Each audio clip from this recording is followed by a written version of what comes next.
You know, it's the age-old question, is this a want or is this a need? In other words, do I really, really need this thing? Can you talk about this rational consumption? How's it going to impact things, do you think? All right, thanks, Mike.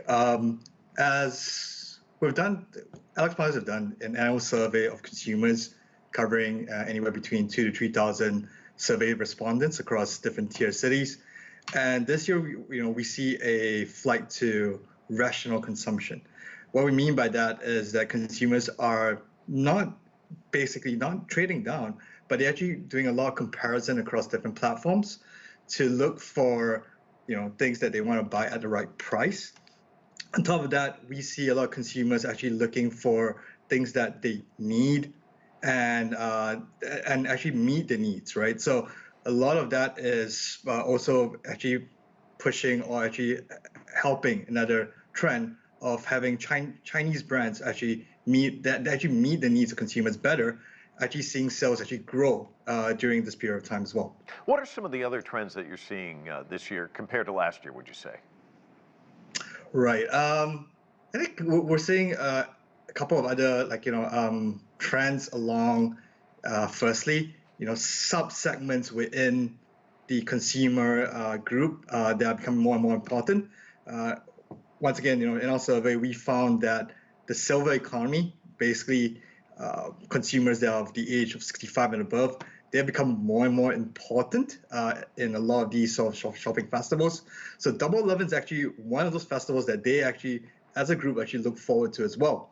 Their needs are slightly different from the rest of the larger population.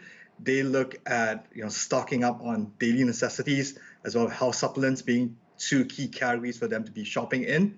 The other thing that they are also looking for is a lot more ease, in terms of navigating this whole event. This year, a lot of platforms have come up with a lot of interesting ways to get discounts through coupons and different gamifications. This might appeal to the broader population, but for the silver economy, they need something that's a little bit more easy, a little more accessible. And what we're seeing is that trend of having the silver economy become more and more important will become something that both platforms as well as brands will have to look out for, in the near future as well.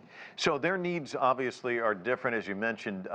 So is there a different strategy in terms of targeting? Do you find that people are marketing things differently this year?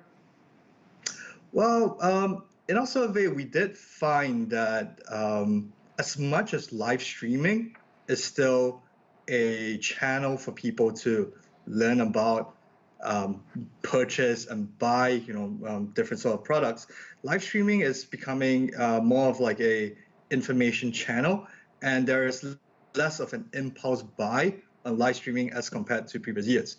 So to the point earlier that we're mentioning about the silver economy, they would look at live streaming as a way of just gathering information. They're not as impulsive in buying, and as opposed to being the primary sort of purchaser of these goods. A lot of what we see as the most important sort of influences to them are actually family and friends that have bought the product before, used it before, and are able to advocate for the product. And they're actually one of those few that actually put a lot of stuff into their shopping basket prior to the event. And once discounts come in and they see an obvious drop in price, this group of segment of people would then look into buying these products, purchasing them, and then getting across. So the marketing to them is a lot down to price and getting the right sort of word of mouth out there to them. Yeah, very savvy shoppers out there. Justin, fascinating stuff. Thank you so much for your insights. Really appreciate it. Thanks again, Mike. Appreciate it.